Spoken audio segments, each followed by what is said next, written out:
நடிகர் விஜய் நடிச்சிருக்க ஜனநாயகன் படத்தோடைய ஆடியோ லான்ச்சுக்கு எந்த அளவுக்கு எதிர்பார்ப்பு இருக்கோ அதே அளவுக்கு சிவகார்த்திகேயன் நடிச்சிருக்க பராசக்தி படத்தோடைய ஆடியோ லான்ச்சுக்கும் எதிர்பார்ப்பு இருக்குங்க.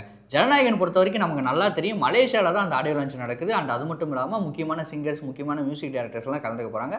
அண்ட் அதையும் தாண்டி லோகேஷ் கனகராஜ், அட்லி போன்ற முக்கியமான டேரக்டர்ஸும் கலந்துக்க போகிறாங்க அப்படிங்கிற மாதிரி நியூஸ்லாம் வந்துட்டு இருக்கு. இது எதுவுமே அஃபிஷியலாக இல்லைனாலும் ஒரு நியூஸாக வந்துட்டு இருக்கு அப்படின்னே சொல்லலாம். இப்போ பராசக்தி படத்தோடைய ஆடியோ லான்ச் பற்றி சில நியூஸ்லாம் வந்துட்டு இருக்கு. இது ரூமராக என்னன்னு தெரியல, பட் ரொம்ப ஸ்ட்ராங்காக வந்துட்டு இருக்கு அப்படின்னே சொல்லலாம்.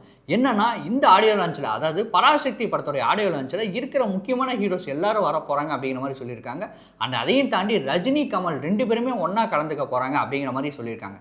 இவங்க 2 பேரும் ஒன்றா கிடைச்சா எந்த ஆடியோ லான்ச்சில் கலந்துக்கிட்டாங்கன்னா, பொன்னியின் செல்வன் ஆடியோ லான்ச்சில் கலந்துக்கிட்டாங்க. அப்போயே பார்த்தீங்கன்னா ரொம்ப ஃபன்னாக நம்ம ரஜினி சார் பேசியிருப்பாரு. ஸோ திரும்பவும் அதை ரீக்ரியேட் பண்ணுற மாதிரி இந்த பராசக்தி ஆடியோ லான்ச்சில் ரஜினி, கமல் 2 பேருமே ஒன்றா ஸ்டேஜில் இருக்க போகிறாங்க அப்படிங்கிற மாதிரி ஒரு எதிர்பார்ப்பு இருக்குது. அண்ட் அதையும் தாண்டி தமிழ்நாடோட டெப்டி சிஎம்மான உதயநிதி ஸ்டாலின் அவருமே கலந்துக்க போகிறாரு அப்படின்னு ஒரு நியூஸ் ஒன்று வந்துட்டு இருக்குங்க. ஆல்ரெடி நமக்கு நல்லாவே தெரியும், ரெட் ஜெயின் தான் இந்த படத்தை வந்து ப்ரொடியூஸ் பண்ணுறாங்க, கலைஞர் டிவி தான் இந்த சேட்டலைட் வந்து வாங்கியிருக்காங்க அப்படின்னு. ஸோ ஜனவரி 3 நேரு ஸ்டேடியத்தில் நடக்க போகிற இந்த பராசக்தி ஆடியோ லான்ச்சில் நிறைய ஒரு நட்சத்திர பட்டாளமே வர போகிறாங்க அப்படிங்கிற மாதிரி ஒரு எதிர்பார்ப்பு இருக்குது. பட் அஃபிஷியலாக அவங்க சொன்னால் தான் நமக்கு தெரியும். அது வரைக்கும் நம்ம வெயிட் பண்ணி தான் ஆகணும்.